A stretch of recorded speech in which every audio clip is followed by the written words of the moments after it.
MA उत्तरार्ध के विद्यार्थियों, भाषा विज्ञान में हम ध्वनि विज्ञान का अध्ययन कर रहे थे। पिछले ई व्याख्यानों में आपको स्वनिम, ध्वनि, ध्वनि की परिभाषा, परिवर्तन के कारण आदि के बारे में विस्तार से बताया जा चुका है। आज आपको ध्वनि नियम और कुछ प्रसिद्ध ध्वनि नियमों के बारे में बताया जाएगा।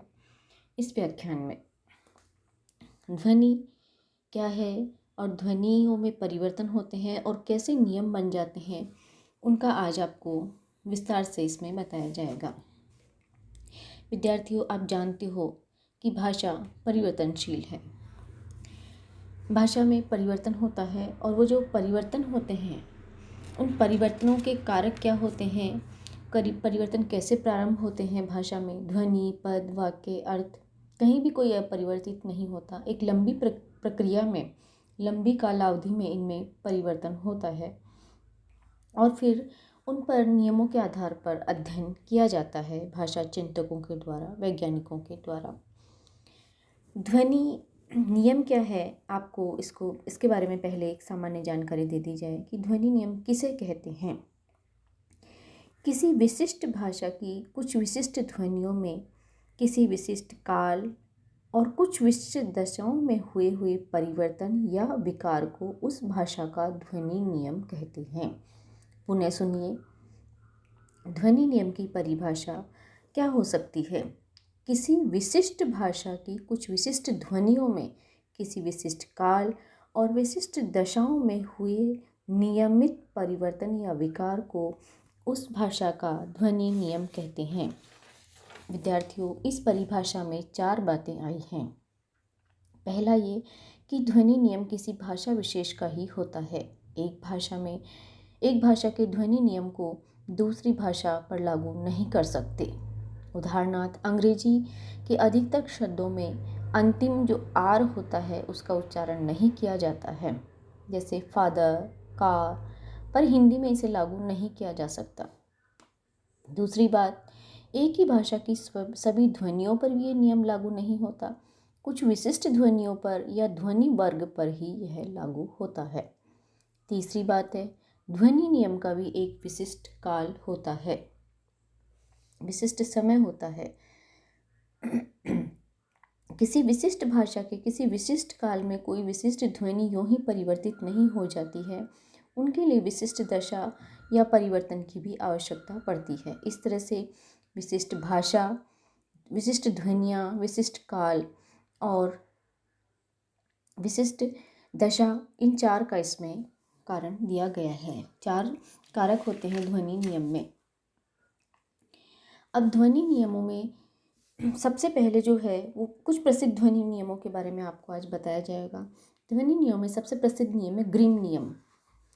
ध्वनि नियम का ये सबसे प्रसिद्ध उदाहरण है ग्रिम नियम। यद्यपि ध्वनि परिवर्तन संबंधी नियमों का जो संबंध ग्रिम ने जोड़ा था, जर्मन वैज्ञानिक ग्रिम ने जोड़ा था, उसका सूत्र विद्वान रास्क और एरे ने पहले ही ढूंढ निकाल दिया था, किंतु उसे व्यवस्थित और वैज्ञानिक रूप से प्रस्तुत करने का श्रेय याकोब ग्रिम को है, जो जर्मन विद्वान थे और इनका समय 1885 से 1963 तक का इनका काल रहा है और उन्हीं के नाम से इस नियम को जाना जाता है। Sanskrit, Greek, Latin, Gothic, German आदि भारतीय यूरोपीय परिवार की भाषाओं की तुलना में के प्रसंग में देखा जाए तो मूल रूप से भारत यूरोपीय परिवार की कुछ जो ध्वनियाँ हैं वो जर्मन शाखा में ही कुछ दूसरे रूपों में प्रयुक्त होती है। अर्थात जो भारतीय परिवार की भाषाएं हैं कि भाषाओं की कुछ ध्वनियाँ हैं वो जर्मन शाखाओं में थोड़े से परिवर्तित रूप में जर्मन भाषाओं की शाखा में परिवर्तित होती है। ग्रिम ने सूक्ष्मता से विचार करके इन ध्वनि परिवर्तनों में एक व्यापकता देखी और उन्हें नियमबद्ध करने का प्रयास किया। उनके द्वारा निर्धारित नियमों का संबंध 2 ध्वनि परिवर्तनों से है। 2 ध्वनि परिवर्तनों में प्रथम है तो है प्रागैतिहासिक काल से, जो संभवतः 3री से 6ठी शताब्दी ईसा पूर्व हुआ होगा, और जो दूसरा ध्वनि परिवर्तन है वो 7वीं शताब्दी के आसपास हुआ होगा। ग्रिम की मान्यता थी कि जो मूल भारत यूरोपीय परिवार की ध्वनियाँ हैं वो संस्कृत, ग्रीक और लातिन में सुरक्षित है और व्यंजन तो संस्कृत में सबसे अधिक सुरक्षित हैं। ध्वनि परिवर्तन केवल जर्मनिक शाखाओं की भाषाओं में ही हुआ है, इसीलिए ये ग्रिम नियम केवल जर्मनिक शाखा की भाषाओं पर ही घटित होता है, अन्य पर नहीं होता है। अब इस नियम में बताया गया है कि ध्वनि परिवर्तन 2 बार हुआ है। एक तो ईसा पूर्व कदाचित 3री और 6ठी शताब्दी में हुआ होगा। इसको प्राग ऐतिहासिक काल कहा गया है और निश्चित रूप से ज्ञात नहीं है कि ध्वनियों में ये परिवर्तन कब हुआ, अनुमान ही है इसमें। और जो दूसरा परिवर्तन है वो 7वीं शताब्दी के लगभग हुआ था, जब उच्च जर्मन, आज की जर्मन, निम्न जर्मन अर्थात अंग्रेजी से पृथक हो गई थी। दूसरा परिवर्तन कब हुआ? जब जर्मन अपनी मूल जर्मन से पृथक हो गई थी। आज की जर्मन है वो उच्च जर्मन कहलाती है और जो अंग्रेजी है वो निम्न जर्मन कहलाती है। यहाँ पर उच्च और निम्न शब्द का प्रयोग मात्र भौगोलिक दृष्टि से है, हीनता की दृष्टि या श्रेष्ठता की दृष्टि से नहीं है। ये ध्यान दिए जाने योग्य तथ्य है। जर्मनी का जो दक्षिण भाग है वो ऊंचा पड़ता है, वहाँ बोली जाने वाली भाषा को उच्च जर्मन कहते हैं। उत्तर के समतल अतः अपेक्षाकृत निम्न भाग में बोले जाने वाली भाषा निम्न जर्मन कहलाती है। तो विद्यार्थियों, उच्च और निम्न शब्दों का प्रयोग जर्मन भाषा की किसी विशेषता या हीनता से संबंध नहीं है, शुद्ध रूप से भौगोलिक है। अब यहाँ पर ध्यान दिए जाने योग्य बात यह है कि जो प्रथम ध्वनि परिवर्तन है उसके बारे में ग्रिम ने क्या कहा है।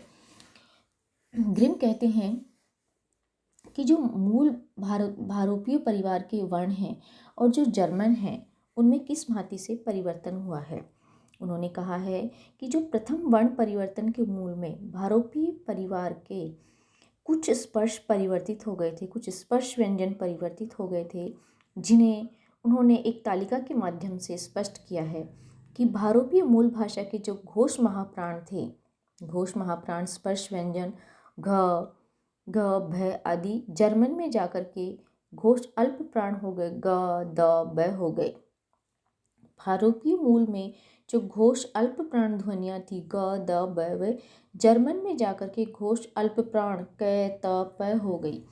और जो मूल भारोपीय मूल में जो अघोष ध्वनियाँ क त प थी वो जर्मन में जाकर के ख ह थ फ आदि हो गई। तो इस तरह से उन्होंने कहा है कि जो मूल भारोपीय भाषा के व्यंजन संस्कृत, ग्रीक आदि में तो सुरक्षित हैं, अतः उदाहरण के लिए मूल के स्थान पे हम ग्रीक या जर्मन के शब्दों को ले सकते हैं जिनसे भली भांति समझा जा सकता है। उदाहरणार्थ जैसे संस्कृत का शब्द है हंस, घ में है ये ग हो जाता है दुहिता, और अंग्रेजी में ये गूस, डॉटर ऐसे हो जाता है। ध से द विधवा, धूम, और ये अंग्रेजी में विडो, डस्ट। इस तरह से ध्वनियों के परिवर्तन अल्प प्राण से महाप्राण और महाप्राण से अल्प प्राण में कैसे परिवर्तित होते हैं, क और ख अंग्रेजी में जाकर के कैसे ग और घ हो जाते हैं, या जर्मन शाखा की भाषाओं में कैसे परिवर्तन में हो जाता है। इसी भांति ग के संदर्भ में भी उन्होंने बताया कैसे ख हो जाता है, जैसे कद, वॉट, हु, और ग का तय से ध, दंत, तनु, त्रि, टू, थिन, थ्री आदि, ये ऐसे ही उदाहरण हैं। अब द्वितीय जो ध्वनि परिवर्तन है उसके बारे में ग्रिम का विचार है। ग्रिम कहते हैं कि जब प्रथम वर्ण के समय मूल भाषा से जर्मन भाषा भिन्न हुई थी, पर द्वितीय में जर्मन भाषा के ही 2 रूप उच्च और निम्न जर्मन हो गए थे और उनमें कुछ अंतर पड़ता है। बात यह हुई कि निम्न जर्मन वाले अंग्रेज आदि विकास से पूर्व ही वहाँ से हट गए थे, अतः उनमें तो कोई अंतर नहीं पड़ा, पर उच्च जर्मन वाले जो वहीं थे द्वितीय परिवर्तन के शिकार हुए। फल ये हुआ कि उच्च और निम्न जर्मन की कुछ ध्वनियाँ भिन्न हो गई, अर्थात जो परिवर्तन हुआ वो अंग्रेजी पर कम और जर्मन पर अधिक हुआ। तो कुछ उदाहरणों के द्वारा हम इसको देख सकते हैं। निम्न जर्मन की प्रतिनिधि अंग्रेजी को मान करके कुछ हम ध्वनियाँ ले सकते हैं, जैसे प का फे हो जाता है, डीप, शीप, और जर्मन में हो गया ये टीफ, शॉप, टेका, टुस या से, फुट, लेट, फस, लासेन, कैका ख, योक, याक आदि इस तरह की ध्वनियों के परिवर्तन ग्रिम ने बताए हैं। वे का वे, वो, टॉबे। लेकिन ग्रिम का जो ये नियम दिया गया है, उस इन ध्वनि परिवर्तनों को उन्होंने एक निश्चित नियम में बांधा है। उसके भी अपने अपवाद हैं और उसकी भी आलोचना हुई है। प्रथम और द्वितीय ध्वनि परिवर्तन के संबंध में ग्रिम ने जो तालिका दी थी वो कुछ इस प्रकार से भी है। जो मूल भाषा है उसमें घ, ध और भ है। आदि जर्मनिक में वो ग, द, ब हो जाते हैं और उच्च जर्मन में क, त, प हो जाते हैं। ग, द, ब मूल भाषा के आदि जर्मनिक में जाकर क, त, प हो जाते हैं और उच्च जर्मन में वो ख, थ और फ बन जाते हैं। और जो मूल भाषा में क, त, प है वो ख और ह हो जाता है, थ, फ बन जाता है और उच्च जर्मनी में ग, द, ब बन जाता है। इस प्रकार हम देखते हैं कि ये बहुत सुलझा हुआ सा दिखाई पड़ता है। हिंदी और अंग्रेजी के बहुत से विद्वानों ने तो इसे स्वीकार कर लिया है, किंतु यथार्थ बात ऐसी नहीं है। दोनों परिवर्तनों में इस प्रकार की समानता नहीं है, जैसी ग्रिम ने दिखलाने की कोशिश की थी। प्रथम ध्वनि परिवर्तन के संबंध में तो ये तालिका ठीक ठाक बैठती है, पर द्वितीय के उदाहरण ठीक प्रकार से नहीं मिलते। उसमें बहुत सारे अपवाद होते हैं। प्रथम ध्वनि परिवर्तन के साथ द्वितीय ध्वनि परिवर्तन का जो शुद्ध रूप वस्तुतः मिलता है वह कुछ भिन्न हो जाता है और उसकी आलोचना की गई है। अगला जो ध्वनि परिवर्तन का नियम है ग्रिम के बाद में, वो है ग्रैमसैम नियम। ग्रिम को स्वयं अपने नियम में पर्याप्त अपवाद मिले थे। उनके साधारण नियमानुसार क, त, प का ख, है, थ, फ होना चाहिए, पर कुछ शब्दों में वे क, त, प का ग, द, ब भी मिलता है। उदाहरणार्थ ग्रीक किखों में एचोहू, लुप्सोस में थम और फितास में फाड़ी बनना चाहिए, पर वो बनता है गो, डम, बॉडी आदि। ग्रैमसन ने यह नियम निकाला कि भारोपीय मूल भाषा में यदि शब्द और धातु के आदि और अंत में दोनों स्थानों पर महाप्राण हो तो संस्कृत ग्रीक आदि में अल्प प्राण हो जाता है। इसका अर्थ यह हुआ कि भारोपीय मूल की में भी भाषा की दो अवस्थाएं रही होगी और प्रथम अवस्था में दो महाप्राण रहे होंगे और दूसरी अवस्था में नहीं रहे होंगे। अतः अपवाद स्वरूप क, त, प आदि के स्थान पर जहाँ ग, द, ब मिलते हैं, प्राचीन काल में क, त, प पुराना रूप ख और ह का फ और तथा भारोपियों में घ, ध और भ रहा होगा। इस तरह से घ, ध, भ से ग, द, ब का जो बना वो पूर्णतः नियमानुकूल है। इस प्रकार ग्रिम नियम में जितने अपवाद इस तरह के थे, उनमें ग्रिम नियम से एक पग आगे जो परिवर्तन हो जाता था ग्रैमसन के नियम से समाधित हो जाते हैं। और पीछे ध्वनि परिवर्तन के प्रकरण में इस तरह से कुछ उदाहरण भी आपको बताए गए थे। अब एक अगला नियम है वर्नर नियम। उपयुक्त दोनों नियमों के बाद भी कुछ अपवाद रह जाते हैं।